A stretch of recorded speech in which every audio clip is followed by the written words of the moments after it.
living archives of Nigerian enterprise history. Meanwhile, Nigerian banking sector has received the major boost as Central Bank of Nigeria concludes its recapitalization program. The Apex Bank says banks raised a total of 4.65 trillion naira over a 24-month period aimed at strengthening the resilience of the system. My guest is Professor Ken Ife. He's a development economist. He joins me to talk more around this development and what it means for our larger economy. Prof, thank you for being on the news at 10. I'd like you to take us through. Thank you for having me. Thank you. What you make of this development from the Apex Bank regards to how this makes our banks more resilient and stable? The word is brilliant. It is absolutely brilliant. And for you to appreciate the gravity of the unfolding efficient and effective monetary policy management, you have to compare what's happened now to what happened in 2005.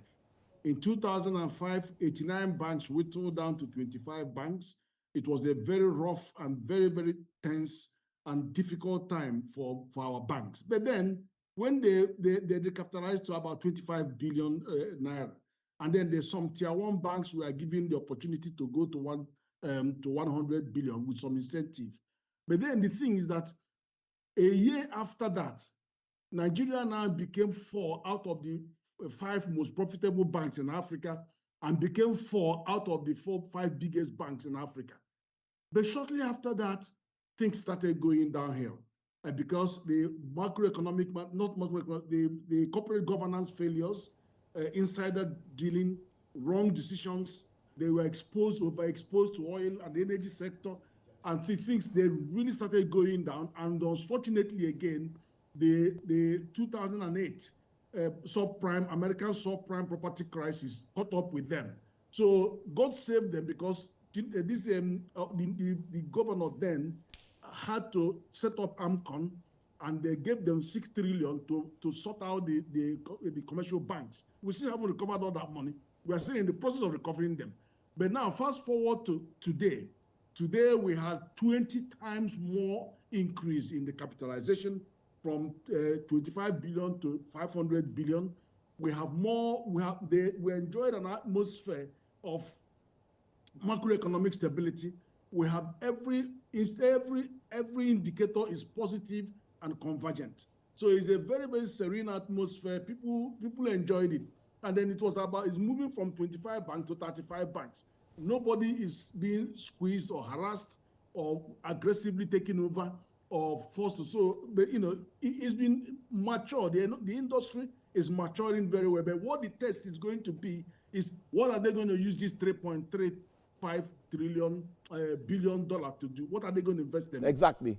If they follow the same track of what happened in 2005, then it will be sharp. They will meet an aggressive central bank, because the way I read the central bank is not going to bail out any bank. That is how I read them. So the banks better beware. There are 3 areas that they should be looking at. One, how do they support infrastructure, low-hanging fruits infrastructure, such as mini grids and all that stuff, bringing renewable energy in the sea mix. 2, how are you going to support value addition?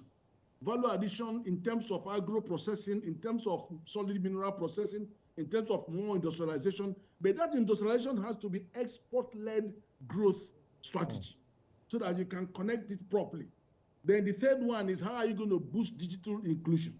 Because whatever they know, nobody goes to the bank. I don't know who goes to the bank today. I don't know who uses the cash point. No, not the cash point. The ATM. I don't know who uses it because it doesn't work.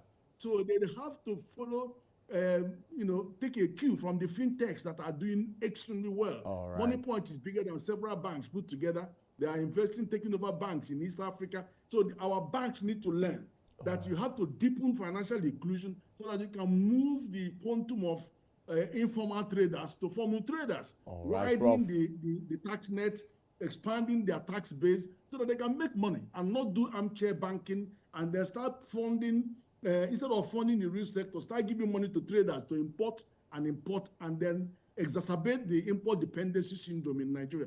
And if they go that way, they're going to meet a harsh central bank. All right. That's the only thing I'm going to promise them. There will be more tightening if they just misuse their money.